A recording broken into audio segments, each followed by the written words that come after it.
family worker at Trinity URC Church in Wigan, and I'm here today with the sheep trail, as you can see here, which is another event in our lockdown events that we've provided for the local community over the last 10 months. We've provided activity bags and prayer paths for the children to come and visit our church and people in the local neighbourhood.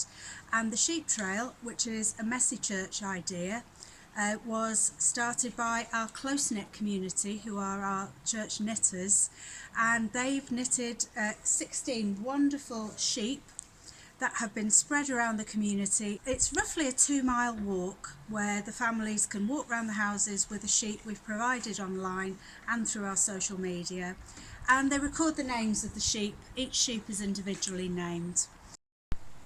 My name is Trish Riley. I'm an elder and church secretary at Trinity, and I'm part of the close-knit group who got involved in producing the sheep for the sheep trail.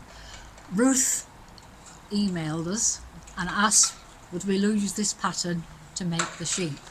Well, we did. We had great hilarity because the group is not just church members, it also is part of the local community, and there's about 20 odd regulars who turn up.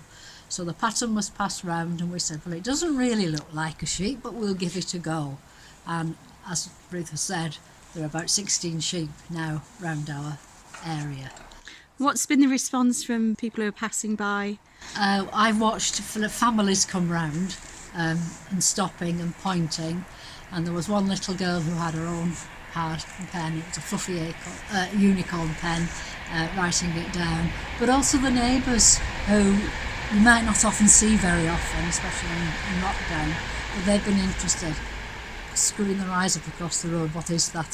So it's a sheep, and it's strange. It was part of our Trinity sheep trail. The response has been fantastic. We've boosted our social media posts, which have meant that we've really reached about 2,500 people altogether. We've also sent the sheets into the local primary schools, so children from all around the community and their families have been visiting the trail. Fabulous. Tell us some more things that you've been up to this year.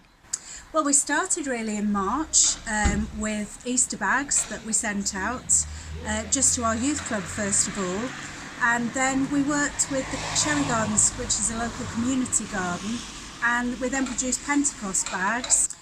Then we've had interactive displays which have been in the church windows, which we've asked our community to knit and to sew and to decorate, so that all the community has been able to visit the church windows and see things they've produced.